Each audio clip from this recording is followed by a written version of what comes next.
Selamat datang di kanal Mbah Sasmita, tempat kita mengupas tabir misteri, membedah serat kehidupan, dan menyelami rahasia yang tersembunyi di balik hitungan weton serta garis takdir manusia.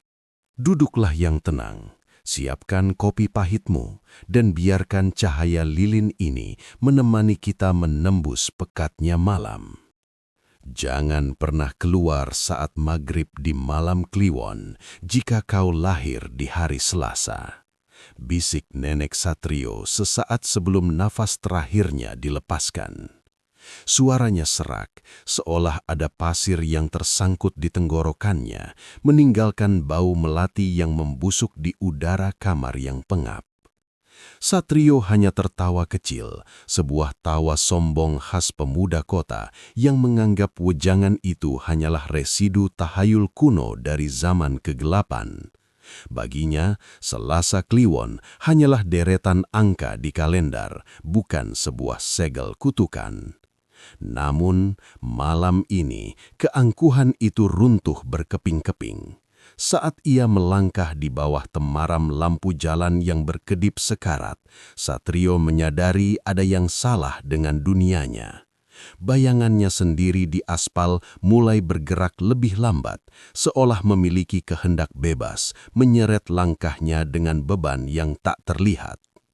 Hawa dingin yang tidak wajar merayap naik dari mata kaki hingga ke tengkuk, membawa aroma anyir yang tajam. Di balik rimbun pohon Kamboja yang bergoyang tanpa angin, ia melihat sepasang mata merah yang telah menunggunya selama puluhan tahun.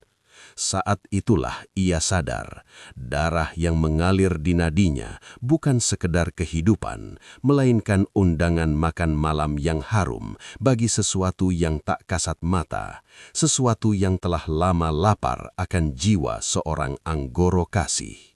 Namaku Satrio. Bagi orang-orang di kantorku di Jakarta, aku hanyalah seorang analis keuangan yang membosankan. Pria yang lebih percaya pada angka-angka di layar monitor daripada tahayul desa. Namun, ada satu angka yang tidak pernah bisa aku hapus dari identitas pribadiku. Selasa Kliwon. Dalam perhitungan Jawa, neptuku adalah 11. Sebuah angka yang katanya membawa watak aras tuding. Selalu ditunjuk, selalu diperhatikan, dan selalu menjadi pusat energi. Sialnya, perhatian itu tidak hanya datang dari manusia.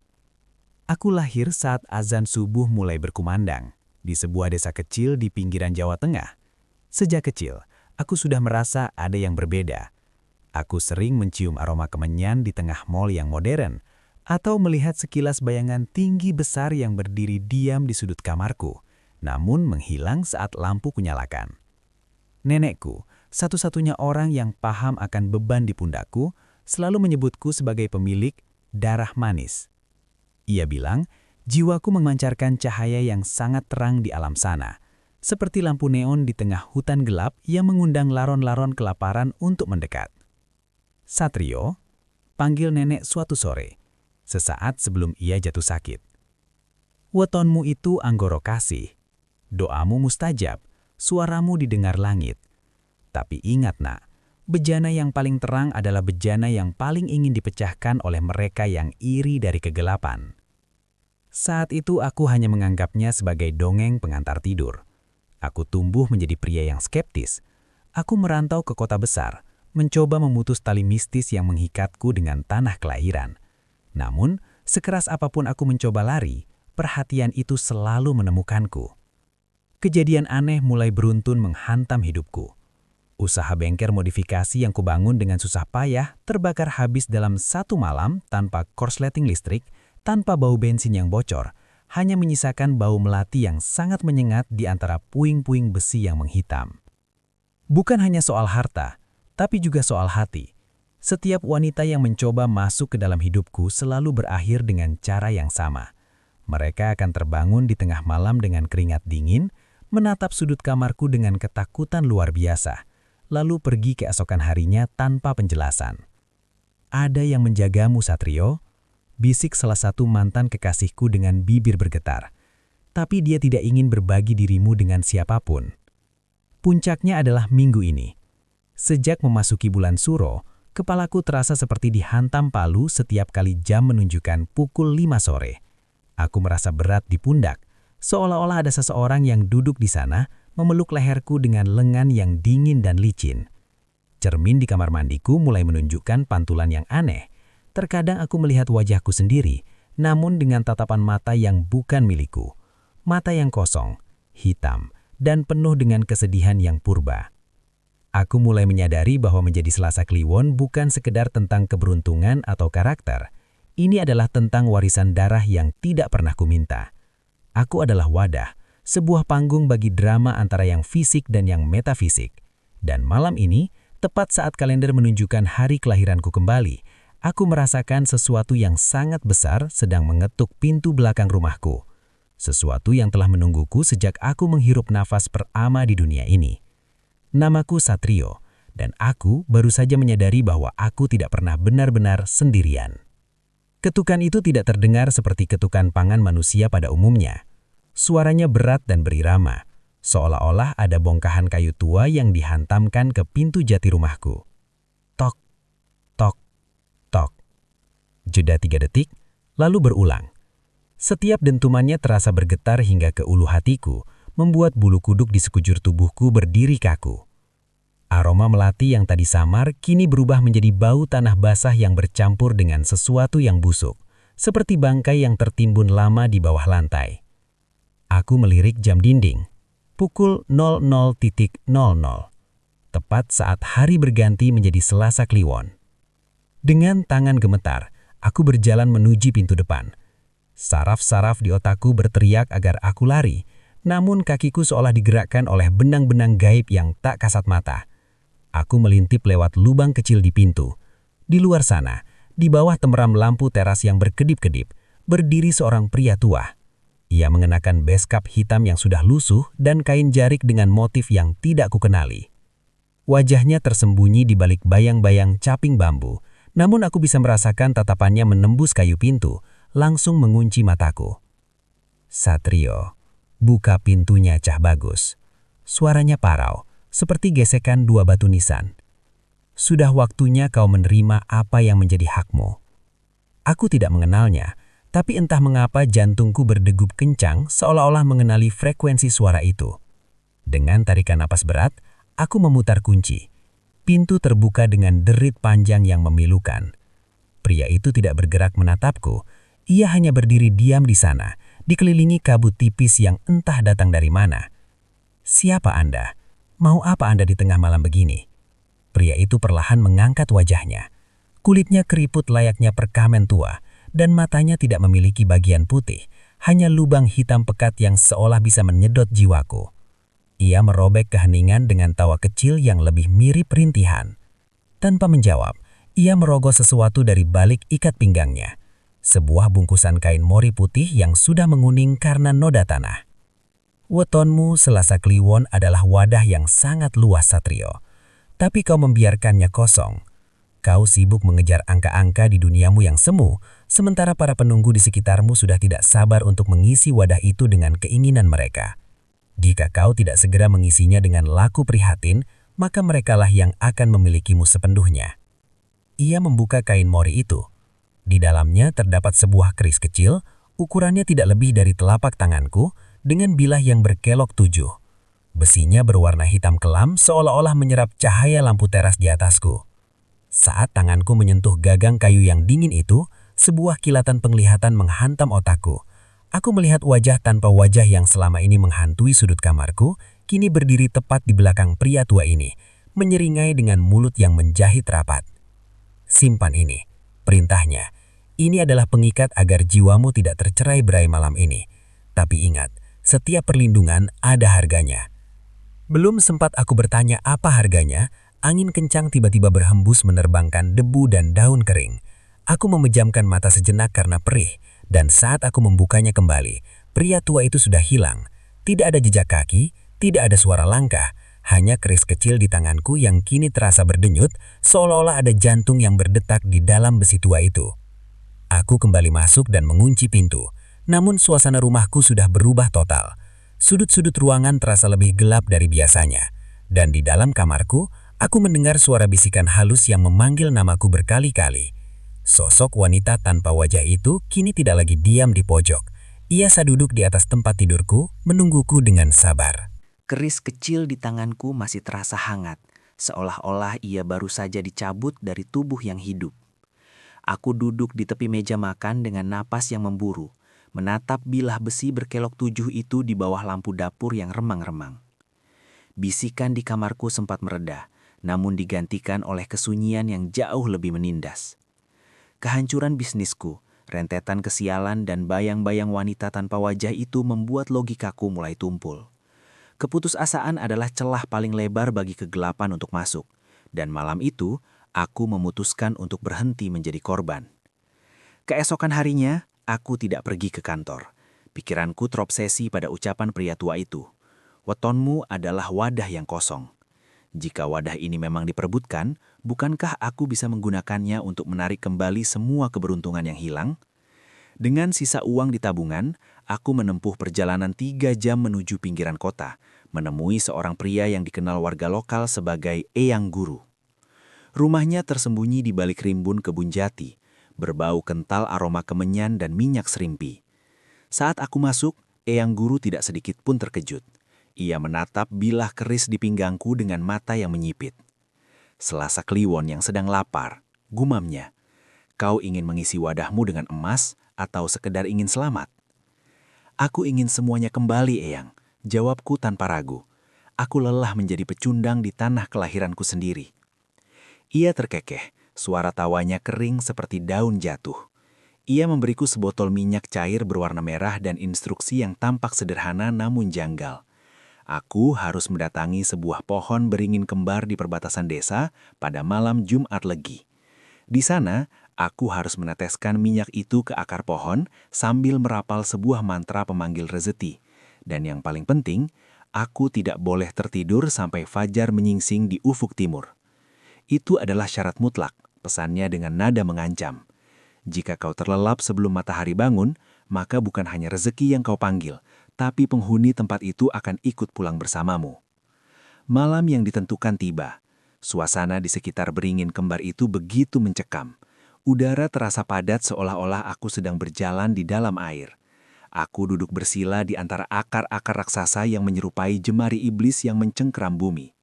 Setelah meneteskan minyak dan merapal mantra, sesuatu yang luar biasa terjadi. Aku tidak lagi melihat kegelapan. Di depan mataku, bayangan kepingan koin emas dan tumpukan uang seolah bernari-nari memanggilku untuk mengambilnya. Rasanya sangat nyata, sangat dekat. Namun seiring berjalannya waktu, rasa kantuk yang luar biasa berat mulai menyerangku.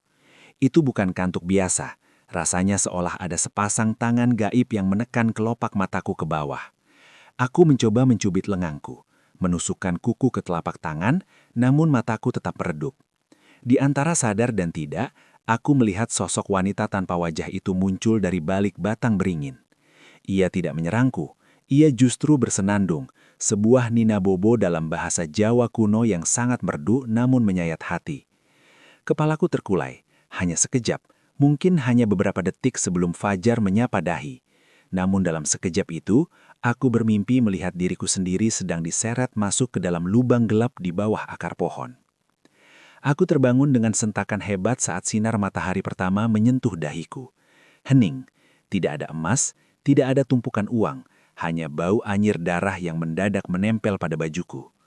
Saat aku berdiri, tubuhku terasa sangat berat, seolah-olah aku memanggul beban seberat 1 kuintal di pundakku. Ketika aku melihat ke arah genangan air di dekat akar, aku berteriak tertahan. Di dalam pantulan air, aku tidak melihat diriku sendirian. Di atas pundakku, sosok wanita tanpa wajah itu sedang mendekap leherku dengan erat. Kakinya melilit pinggangku, dan ia menempelkan kepalanya yang rata ke telingaku. Aku telah melanggar pantangan. Aku berhasil memanggil sesuatu, tapi itu bukan kekayaan. Itu adalah parasit gaib yang kini menjadikan aku sebagai inang permanennya. Sejak ritual gagal di bawah beringin kembar itu, hidupku bukan lagi milikku sendiri. Berat di pundakku terasa semakin nyata, sebuah beban dingin yang membuat tulang leherku berderik setiap kali aku mencoba menoleh. Orang-orang di kantor mulai menjauh. Mereka bilang aku selalu membawa aroma kematian. Perpaduan antara bau tanah kuburan dan anyir darah yang tak bisa hilang meski aku sudah mandi berkali-kali. Tapi yang paling mengerikan bukanlah isolasi sosial itu, melainkan kenyataan bahwa aku kini berbagi penglihatan dengan dia. Puncaknya terjadi tepat 35 hari setelah ritual itu, saat kalender Jawa kembali berputar pada hari lahirku, Selasa Kliwon. Malam itu, hujan turun dengan sangat lebat, disertai petir yang menyambar-nyambar seolah ingin membelah langit. Aku meringkuk di sofa ruang tamu, mencoba membaca doa-doa pendek yang diajarkan nenek dulu. Namun lidahku terasa keluh. Setiap kali aku mencoba menyebut nama Tuhan, beban di punggungku seolah menekan ke tenggorokanku, mencekikku hingga aku hanya bisa mengeluarkan suara parau yang menyakitkan. Tepat pukul 9 malam, seluruh lampu di apartemenku padam serentak. Bukan karena pemadaman listrik kota, karena aku bisa melihat lampu-lampu di gedung seberang masih menyala terang benderang. Di dalam kegelapan total itu, keheningan pecah oleh suara yang paling kutakuti, yaitu suara gesekan kuku di langit-langit. Sret, sret, sret. Aku mendongak. Dalam keremangan cahaya petir yang menyambar lewat jendela, aku melihatnya. Sosok wanita tanpa wajah yang tadinya menempel di punggungku kini telah turun. Ia merangkak di langit-langit seperti labirin yang kacau. Gaun putihnya yang kumal menjuntai ke bawah, menyapu wajahku dengan kain yang terasa sedingin es.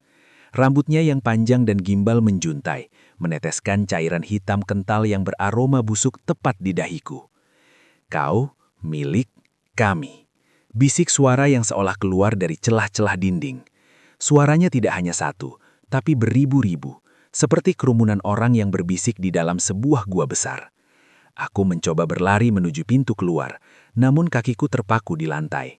Sesuatu yang tak kasat mata memegang pergelangan kakiku dengan cengkraman yang begitu kuat hingga aku merasa tulangku akan remuk. Di tengah keputusasaan itu, bayang-bayang hitam mulai bermunculan dari sudut-sudut ruangan. Mereka adalah para penunggu yang dulu disebut pria tua misterius itu. Makhluk-makhluk yang merasa diundang karena wadah jiwaku yang kosong dan tercemar ritual salah kaprah. Pergi, pergi kalian, teriakku histeris. Sosok wanita tanpa wajah itu perlahan turun dari langit-langit, mendarat tepat di depanku. Ia berdiri dengan posisi tubuh yang membungkuk aneh. Tulang-tulangnya mengeluarkan bunyi krak yang mengerikan. Meskipun ia tidak memiliki mata, aku bisa merasakan tatapannya yang penuh rasa lapar. Ia mengangkat tangannya yang pucat, jemarinya yang panjang dan runcing perlahan menyentuh dadaku, tepat di mana jantungku berdegup kencang. Selasa Kliwon, darah manis, wadah yang sempurna. Bisiknya lagi, kali ini suaranya terdengar tepat di dalam kepalaku. Tiba-tiba, keris kecil pemberian pria tua di saku celanaku mulai bergetar hebat. Panasnya terasa membakar pahaku, namun itu tidak cukup untuk mengusir mereka. Aku menyadari bahwa malam ini adalah malam penghakiman. Jika aku tidak bisa menemukan cara untuk melawan, maka fajar esok tidak akan pernah melihat Satrio lagi. Aku akan menjadi bagian dari kegelapan ini, menjadi salah satu dari bayang-bayang yang merangkak di dinding, mencari mangsa Selasa Kliwon berikutnya yang cukup bodoh untuk bermain dengan takdir. Pandanganku mulai mengabur. Oksigen di paru-paruku terasa habis saat makhluk itu mulai memelukku dengan pelukan yang mematikan. Di ambang kesadaran yang hampir hilang, aku mendengar suara lembut yang sangat kukenal memanggil namaku dari jauhan yang dalam. Pelukan sosok wanita tanpa wajah itu terasa seperti lilitan ular sanca yang membekukan darah. Dinginnya menembus kulit, meresap hingga ke sumsum tulang, membuat detak jantungku melambat hingga ke titik yang menyakitkan. Di tengah cekikan gaib itu, pandanganku mulai memudar, berubah menjadi titik-titik cahaya putih yang berpendar. Aku merasa jiwaku mulai tertarik keluar dari ubun-ubun, ditarik oleh ribuan tangan hitam yang muncul dari kegelapan apartemenku. Namun, tepat saat aku merasa akan menyerah pada maut, kegelapan itu tiba-tiba tersapu oleh cahaya keemasan yang lembut. Suasana apartemenku yang mencekam mendadak hilang, digantikan oleh hamparan sawah hijau yang luas di bawah langit senja yang damai. Aku mengenali tempat ini. Ini adalah gumuk di belakang rumah masa kecilku. Di bawah pohon sawo kecik, duduk seorang wanita tua dengan kebaya kutu baru yang rapi. Ia sedang memilah biji jagung dengan tenang. "Nenek," bisikku. Suaraku yang tadi hilang kini kembali, meskipun terdengar gemetar. Nenek mendongak, tersenyum dengan sorot mata yang teduh namun penuh ketegasan. "Cah bagus, sudah kubilang kan, wetonmu itu bukan kutukan, tapi juga bukan mainan. Kau menggunakan cangkir emasmu untuk meminum racun, Satrio." Aku jatuh bersimpuh di depannya, air mata tumpah tak terbendung. "Aku takut, Nek. Aku hanya ingin hidup normal. Aku hanya ingin sukses seperti orang lain." "Kau lupa siapa dirimu, Satrio," ucap nenek sambil mengusap kepalaku. Tangannya terasa hangat, sangat kontras dengan dinginnya makhluk tadi. Selasa Kliwon itu ibarat api di tengah padang. Jika kau jaga, ia akan menjadi penerang bagi banyak orang. Jika kau biarkan liar, ia akan membakar dirimu sendiri. Kau mengejar harta dengan cara instan, padahal rizkimu sudah tertulis di garis tanganmu, mengalir lewat kata-kata dan kepemimpinanmu. Nenek berdiri, menunjuk ke arah dadaku yang bercahaya kemerahan. Makhluk-makhluk itu datang karena kau mengundang mereka dengan nafsu dan ketakutan. Mereka memakan keraguanmu. Selasa Kliwon memiliki watak aras tuding. Apa yang kau tunjuk dengan niat tulus, itulah yang akan terjadi. Mengapa kau justru membiarkan mereka yang menunjuk nasibmu? Kemudian ia memberikan sebuah kunci kecil dari kuningan ke telapak tanganku. "Kembalilah, bersihkan wadahmu. Selasa Kliwon bukan tentang meminta pada beringin, tapi tentang memberi pada sesama. Lakukan laku prihatin, bukan ritual pesugihan. Mandilah dengan air dari 7 sumber untuk meluruhkan bau anyir itu, dan kembalikan keris itu ke tempat yang seharusnya. Besi tidak akan bisa menjagamu jika hatimu sendiri keropos." Tiba-tiba wajah nenek memudar. Suara kicau burung berganti dengan suara geraman parau wanita tanpa wajah itu. Aku tersentak, mataku terbuka lebar. Aku kembali ke apartemen yang gelap, masih dalam dekapan makhluk mengerikan itu. Namun kali ini, rasa takutku hilang, berganti dengan kemarahan yang tenang. Aku merasakan keberadaan keris di sakuku bukan lagi sebagai jimat pelindung, melainkan sebagai beban yang harus segera kulepaskan. Dengan sisa tenaga, aku merapal satu kalimat yang diajarkan nenek dalam mimpi. "Ingsun dudu sopo-sopo, nanging akun duweni kerso." Aku bukan siapa-siapa, tapi aku memiliki kehendak. Ledakan cahaya dari dadaku menyisakan keheningan yang janggal di dalam apartemen.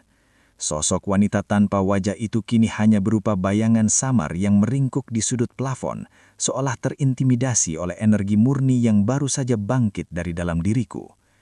Namun aku tahu, ini hanyalah gencatan senjata sementara. Bau anyir itu masih menempel di kulitku, dan keris di sakuku masih berdenyut layaknya jantung yang haus akan tumbal. "Cukup," bisikku pada kegelapan. Sesuai pesan nenek, aku segera bergerak sebelum fajar benar-benar pecah. Dengan tubuh yang masih teram tempah, aku mengumpulkan air dari 7 keran berbeda di apartemenku, sebuah simbolisasi darurat dari 7 sumber mata air. Aku mencampurkannya dengan kelopak mawar dan melati yang sisa dari ritual gagal kemarin, lalu mulai menyiramkan air itu ke sekujur tubuhku di bawah guyuran shower. Setiap tetesan air yang jatuh ke lantai tidak lagi berwarna bening, melainkan berubah menjadi hitam kecoklatan, seperti lumpur busuk yang luruh dari pori-poriku. Bersamaan dengan itu, beban berat di pundakku perlahan mengangkat, membuat nafas yang selama ini sesak menjadi lega luar biasa. Setelah tubuhku bersih, aku mengenakan pakaian putih bersih. Fokusku kini beralih pada benda terkutuk di tanganku, keris berkelok 7 itu. Aku tidak boleh menyimpannya, tidak boleh juga membuangnya di tempat sampah. Benda itu adalah portal, dan aku harus menutupnya. Aku segera memacu mobilku menembus sisa malam menuju pinggiran kota, ke sebuah sungai besar yang arusnya mengalir deras menuju selatan, menuju laut. Dalam filosofi yang pernah kudengar, air yang mengalir ke selatan adalah pelarut segala sengkala dan sial bagi mereka yang ingin membuang beban masa lalu. Sesampainya di tepi jembatan, aku memegang gagang keris itu erat asir. Pria tua berbeskap itu muncul lagi dalam benakku, membisikkan janji kekayaan dan kekuasaan jika aku mengurungkan niatku. Jika kau buang ini, kau akan kembali menjadi orang biasa yang merangkak dari nol. Suaranya menggema di kepalaku. Lebih baik aku merangkak sebagai manusia daripada berlari sebagai budak kegelapan. Jawabku tegas. Dengan satu ayunan kuat, aku melempar keris itu ke tengah sungai. Aku melihat kilatan logamnya ditelan oleh air yang hitam pekat. Seketika itu juga, terdengar suara lengkingan panjang dari kejauhan. Suara wanita tanpa wajah itu yang seolah terseret paksa bersama tenggelamnya keris itu. Hawa dingin yang selama ini mengikuti di tengkukku lenyap seketika, berganti dengan kehangatan sinar fajar yang mulai menyembul di ufuk timur. Aku berdiri diam di tepi sungai, melihat matahari terbit dengan perspektif yang baru. Aku menyadari bahwa selama ini, aku salah mengartikan weton Selasa Kliwon. Aku tidak perlu mencari kekayaan dengan mencuri dari alam gaib. Kekayaanku ada pada kemampuanku mempengaruhi orang lain, pada kecerdasan bicaraku, dan pada kepemimpinan yang tulus. Aku mulai merasakan energi aras tuding bekerja dengan benar, bukan sebagai magnet bagi setan, melainkan sebagai magnet bagi kepercayaan manusia. Langkahku terasa lingan saat berjalan kembali ke mobil. Aku sudah memutuskan untuk menutup masa laluku yang kelam dan memulai hidup baru. Namun, aku tahu perjalanan ini belum berakhir sepenuhnya hingga aku bisa membuktikan bahwa seorang Selasa Kliwon bisa sukses tanpa bantuan tamu dari dunia sana. Pagi itu, saat aku berkendara pulang dari tepi sungai, matahari tidak lagi terasa menyengat, melainkan menghangatkan. Untuk pertama kalinya dalam hitungan bulan, pantulan wajahku di spion mobil terlihat jernih. Tidak ada lagi bayangan hitam yang mengintip di balik bahu. Tidak ada lagi sorot mata kosong yang penuh kesedihan. Aku telah membuang jangkar gaib itu ke dasar sungai dan kini kapalku siap berlayar kembali. Meski aku harus memulainya dari perairan yang tenang tanpa angin instan.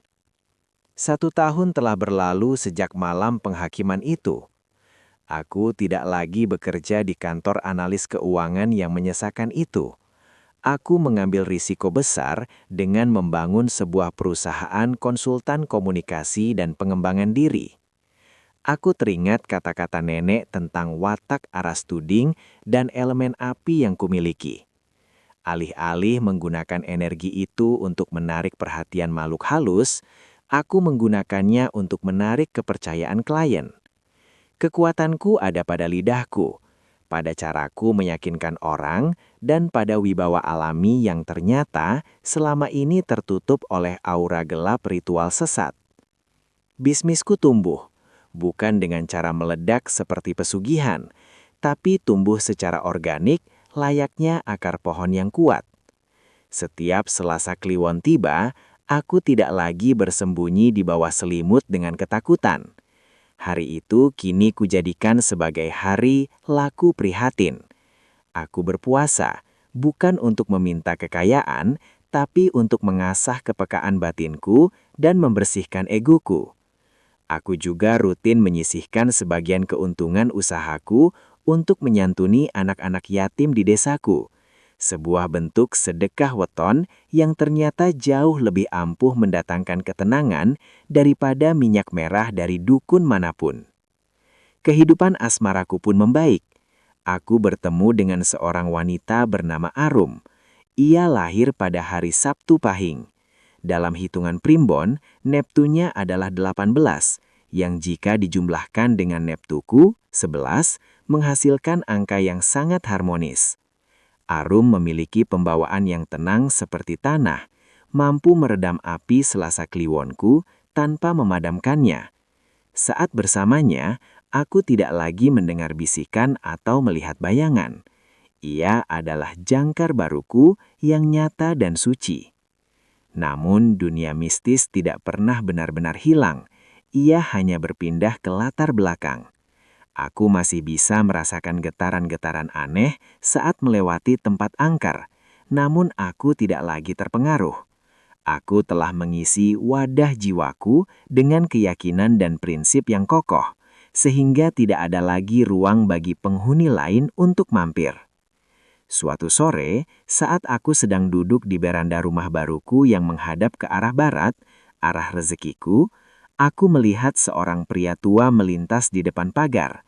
Ia berbeskap hitam, persis seperti pria yang memberiku keris setahun lalu. Ia berhenti sejenak, menatapku dari balik capingnya, lalu mengangguk kecil sebelum melanjutkan langkah dan hilang di tikungan jalan. Aku tidak merasa takut. Aku membalas anggukannya dengan senyuman tipis. Aku tahu itu adalah pengingat bahwa takdir akan selalu mengawasi, namun kitalah yang memegang kemudinya. Aku adalah Satrio. Aku lahir pada Selasa Kliwon. Aku bukan lagi mangsa bagi kegelapan, melainkan pemegang kendali atas cahayaku sendiri. Keberuntungan bukan datang dari apa yang kita tanam di bawah pohon keramat, melainkan dari apa yang kita tanam di dalam hati dan pikiran kita sendiri. Satrio kini memang sudah hidup mapan dan memiliki istri yang setia di sisinya. Namun setiap kali malam Selasa Kliwon tiba dan angin berhembus sedikit lebih kencang, ia tetap menutup jendela rumahnya dengan rapat. Bukan karena ia takut, tapi karena ia tahu bahwa di luar sana, dalam kegelapan yang tak terjangkau lampu jalan, sesuatu yang pernah ia buang ke sungai masih berbisik memanggil namanya. Takdir weton memang bisa dikendalikan, tapi ia tak pernah benar-benar bisa dihapuskan. Terima kasih telah menyimak kisah ini di channel Mbah Sasmita. Ingatlah, mengenali wetonmu adalah cara mengenal dirimu, namun menguasai nafsumu adalah cara menguasai duniamu. Sampai jumpa di kisah mistis dan rahasia primbon berikutnya.